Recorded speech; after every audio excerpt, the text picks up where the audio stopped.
Акча темасын сүйлөшкөндөгү түгөйлөрдүн эң чоң катасы жашоосуна таасир бере турчу масштабтуу маселелерди сүйлөшкөндүн ордуна кофе иштик, таксиге түштүк, кандай кийим алдык, кандай кошумча кылдык, кайсы конокко бардык деген сыяктуу майда барат расходдордун үстүнөн көбүрөөк сүйлөшүп, көп энергиясын ошол нерсеге коротуп салат да.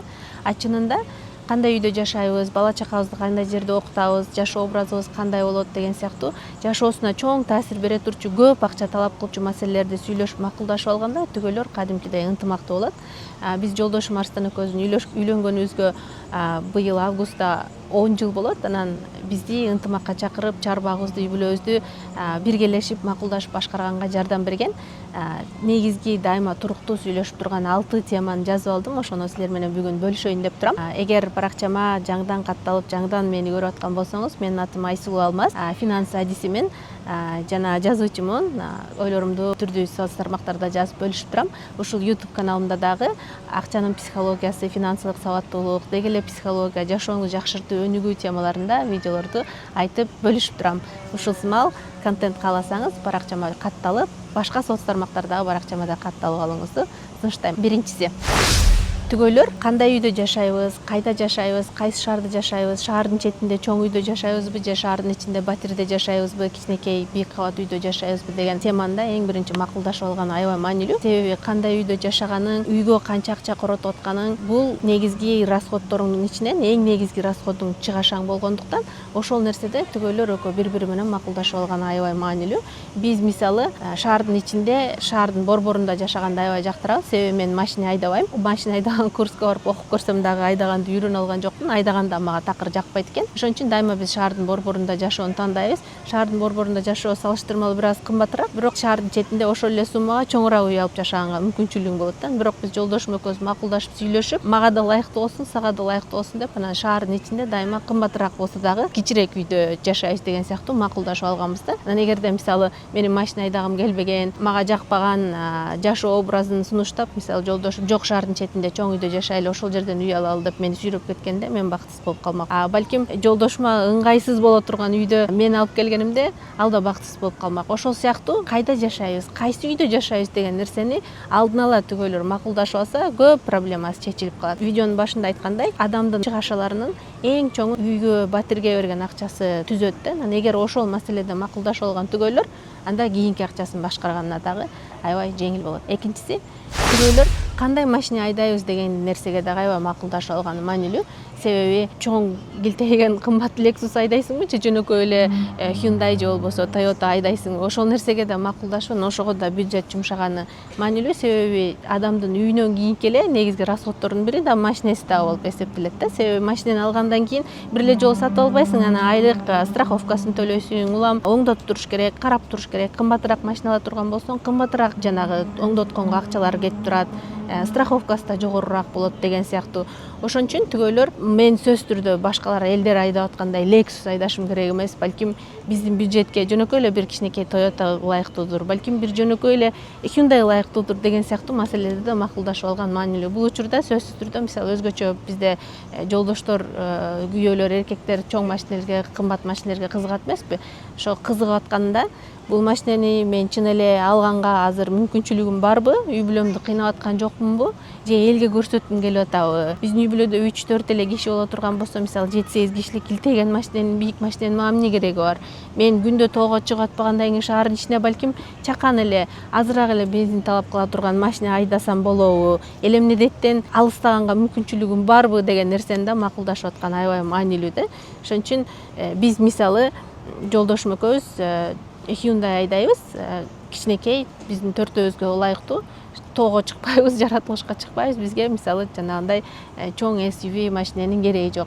Андан сырткары биз ай сайын чоң машиненин, кымбат машиненин расходдорун дагы төлөгүбүз келбейт. Бул нерсеге экөөбүз тең макулдашканбыз. Балким экөөбүз тең сонун бир Mercedes айдагыбыз келип аткандыр, бирок биздин азыркы шартыбызга, азыркы жашоо образыбызга ылайыгы жок. Ошон үчүн ушул темада макулдашып алган үчүн дагы бир аз дагы ынтымактуураакпыз деп дагы ойлойм. Үчүнчү, түгөйлөр балабызды кандай мектептен окутабыз деп макулдашып алганы дагы маанилүү. Жеке мектепке беребизби же мамлекеттик мектепке беребизби деп. Жеке мектеп бардык эле жерде кымбат. Бишкекте болобу, Торонтодо болобу же Нью-Йоркто болобу, ошол шаарда жашаган кирешеңе жараша кирешеңдин алган бир бөлүгү бир топ эле сумманы камтыйт да. Ошон үчүн төгөйлөр сөзсүз түрдө балабызды жеке мектептен окутушубуз керекпи же азырынча мамлекеттик мектепке эле барып турсунбу, азыр эмнеге чындап балыбыз жетет деп экөө реалдуу сүйлөшүп алгандагы үй бүлөлөрдү аябай сонун ынтымакка чакырат да. Мисалы биздин 5 жаштагы уулубуз бар, Торонтодо азырынча мамлекеттик мектепке барат. Биз чоң класска барганга чейин балдарыбызды мамлекеттик мектептен эле окуталы деп чечим кабыл алдык. Себеби Торонтодо мамлекеттик мектептер 50-60 миң доллар турат. Анан ыйлайсыктай ал нерсени төлөп окута алабыз, бирок азыр канчалык пайдасы бар биздин бюджетке, анан ошол эле учурда балабыздын келечегине. Азыр балабыз кайсы сабактарды жактырып атканын, кайсы өнөргө кызыгып атканын учурда билбейт. Биздин финансылык абалыбызды дагы ойлоп туруп, жакшы бир анализ жасап туруп, балким ошол жеке мектепке бере турган акчанын белгилүү бир суммасын алып балабызды түрдүү кружокторго, сабактарга кошумча активити деп коет го, ошол нерселерге жаздырып көрөлү. Анан кайсынысы кызыгып аткан болсо 7-8 класска келип, чоң класска келип калганда ошол нерсеге гана фокус боло турган бир жеке мектепке берелиби деп сүйлөшүп көрдүк да. Ошон үчүн жаш балдары бар кезде ата-энелер өзгөчө биринчи балалуу болгонуңда баламды сөзсүз бир жеке бир жакшы бакчага берсем экен, сөзсүз жакшы жеке мектепке берсем экен деп аябай бир ичиңде бир башкача сонун сезимдер болот. Бирок реалдуу карап, канчалык ошол жеке мектепке бергеним, жеке бакчага бергеним азырынча туура, азырынча менин чөнтөгүмө дал келет. Балким эмоцияга алдырып аткандырмын, балким маселемди чөнтөгүмдү реалдуу анализдеп көрөм деген нерселерди дагы ойлонуп алган, түгөйлөрдү ойлонуп сүйлөшүп макулдашып алган, түгөйлөрдү аябай ынтымакка чакырат. 4-үнчү, түгөйлөр жашоо образына канча акча короторунда макулдашып алган маанилүү. Мисалы кимдер менен катышабыз, кандай тойлорго барабыз, балдарыбызга сөзсүз той беребизби, жентек беребизби, сүннөт той беребизби, шернелерге катышып турабызбы, черный касса деген нерселер менен ойнойбузбу, саякаттайбызбы деген нерселер дагы үйүңдөн, машинеңден, балдарыңдын окууңдан кийинки эле сен негизги чыгашаларың болуп эсептелет да. Ошол нерселерди дагы негизги баалуулуктарды аныктап алган маанилүү. Биз мисалы жолдошум экөөбүз балдарыбызга жентек той, сүннөт той, тушоо той дегендерди бербейбиз деп сүйлөшкөнбүз. Себеби канчалык салт, канчалык туура дейин десең деле, канчалык кереги бар ошол нерсенин да. Негизги өзүңдүн жакынкы үй бүлөң менен эле куттуктап, ошол ата-энеңден эле бат алсаң жетет деген түшүнүктөбүз да өзгөчө азыркы турмушта.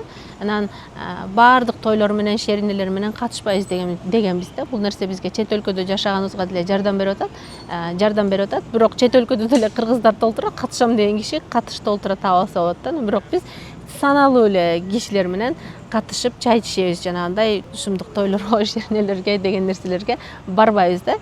Андан сырткары биз күнүмдүк майда барат расходторубузду экономдоп атабыз, бирок ал эмнеге жардам берип атат? Биз узак убакытта мисалы жылына бир канча жолу саякаттаганга, жылда бир жолу барып ата-энебизди көрүп учурашып келгенге жардам берип атат деген түшүнүк үчүн дагы мисалы күндө сырттан кофе ичпей, күндө сырттан тамак жебей, жумасына бир гана сырттан тамак жеп деген сыяктуу күнүмдүк майда расходторубузду дагы биз кел ушундай кылабыз деп анан макулдашып алганбыз да. Ошол жашоо образыңды аныктап алганың дагы мага эмне маанилүү, сага эмне маанилүү деген нерселерди аныктап макулдашып алсаң да кадимкидей ынтымактуу болуп, анан акчаңдын бир багыттуу, негиздүү кетип атканын түшүнүп, экөөң тең бири-бириңди сыйлап, бири-бириңе мындай сый урмат менен мамиле кылганды дагы үйрөнүп, ал эле эмес, чөнтөгүңө дагы жакшы бир аяр сарамжалдуу мамиле жасап атканыңды түшүнүп каласың. 5-инчиси, түгөйлөр биз качан кошумча окуу окуйбуз, карьерабызды кандай улантабыз, бирөөбүз декретке чыкканыбызда аны ким карап турат деген маселелерди сүйлөшүп алган дагы аябай маанилүү. Себеби иштеп отуруп эле түгөйлөр азыр мисалы эки үй бүлөдө экөө тең иштебесе сапаттуу жашоо куруу оор болуп атпайбы? Жалгыз эле күйөөнү карап отура албайсың же жалгыз эле аялды карап отура албайсың дегендей. Анан иштеп атып экөөңдүн бирөөң декретке чыкканыңда могул жердеги бюджетиң момундай түшүп калат да. Кадимкидей кирешең экиге бөлүнүп калат. Анан ошон үчүн декретке алдын ала даярданып, сен декретке отуруп атканда мен кандай карайм, кандай жардам берем, канча акча чогултабыз, декретте канча жыл отурасың, андан кийин качан кайра жумушка чыгасың, баланы качан бакчага беребиз деген нерселерди дагы аябай макулдашып сүйлөшүп алганы маанилүү да. Мен мисалы биринчи уулубуз төрөлгөндө 1 жыл декреттик өргөгө чыккам. Канадада 2 жылга чейин алса болот, бирок мен 1 жыл декреттик өргөгө чыккам. Анан 10 айдан кийин декреттик өргүүдөн кадимкидей чарчап бала баккандан жолдошум сен ал деп жолдошум экөөбүз алмашып балабыз бакчага барганга чейин ал декретке чыкты дагы анан мен иштеп баштадым, үй бүлөнү мен багып баштадым деген сыяктуу. Ошол нерселерди дагы бири-бириң менен макулдашып сүйлөшүп алганың аябай маанилүү да. Анан окуу, карьера деген нерселер дагы азыр бир эле жумушта иштеп атып, ошол боюнча эле отура берген болбойт да. Кошумча окуу окушуң керек, улам жаңы өнөрлөрдү үйрөнүп турушуң керек, жумуш алмаштырышың керек.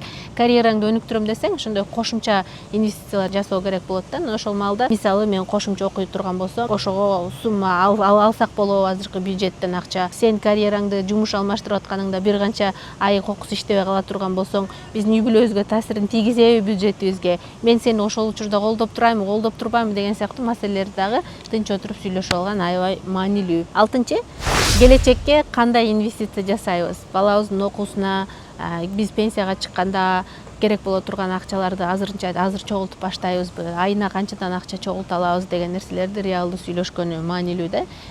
Фин сабаттуулук дүйнөсүндө pay yourself first, же башкача айтканда өзүңө биринчи төлө, андан кийинки башка нерселериң деген түшүнүк бар да. Ошол нерсе үчүн мисалы балаңдын окуусу, анан сен келечектеги пенсияң, мисалы жолдошум экөөбүз үчүн ушул эки тема аябай маанилүү да. Сөзсүз түрдө айлыгыбыз түшөр менен, кирери менен айда биздин банктагы эсептерибизден автоматтык түрдө балдарыбыздын окуусуна, келечегине инвестицияларыбыз жөнөйт. Анан экөөбүздүн пенсияга чыкканда бизге керек боло турчу ошо жеке фондубузга өзүнчө кетет. Анан Канадада ал программаларда башкарылган кошумча инвестицияга кетип турат. Ал нерсе тууралуу көп ойлонбойбуз, бирок эң негизгиси айлыгыбыз түшөр менен айлыгыбыздын мисалы 10% пенсияга, дагы бир канча пайызы балдардын окуусуна кетип атат деген нерсе бизге аябай кадимкидей жан дүйнө тынчтыгын алып келет да. Эми дагы мисалы бюджетибизди дагы бир аз оптимизациялап, андан сырткары дагы кошумча келечек үчүн, келечекте саякаттарыбыз үчүн, балким ден соолугубузга керек болуп кала турган болсо, ошол нерселер үчүн деп да кошумча инвестициялар жасап коелу деп атабыз да. Бул нерселерди сөзсүз түгөйлөр отуруп сүйлөшүп, жана pay yourself first, биринчи өзүбүзгө төлөй алабызбы, төлөйлүбү деген нерсени сүйлөшүп макулдашып алганы аябай маанилүү. 6 теманы биргеликте тизмелеп айтып бөлүштүм. Булардын ар бирине кошумча суроолоруңар боло турган болсо төмөндө комментарий жазгыла, ар бирөөнө чечмелеп деталдуу видео тартканга да аракет кылайын. Андан сырткары менин Акча Жолтой аттуу Телеграмда каналым бар. Ошол жерге жазылып алсаңыз, чакан суроолорго жооп, подкасттар чыгып турат, конспектлеримди бөлүшүп турам. Мага суроолоруңуз болсо дароо ошол жерден жазсаңыз, ошол жерден жооп берем. Андан сырткары туруктуу вебинарларды дагы финансылык сабаттуулук, акчанын психологиясы боюнча, жеке өнүгүү боюнча өткөрүп турам. Ошол жерге сөзсүз жазылып алыңыз, кошумча сонун маалыматтарды аласыз деп сөз берем. Убакыт бөлүп видеомду аягына чейин көргөнүңүзгө чоң рахмат. Бул тизмеге сиз дагы кайсыларды кошот элеңиз, сөзсүз жазыңыз. Аманчылыкта көрүшкөнчө.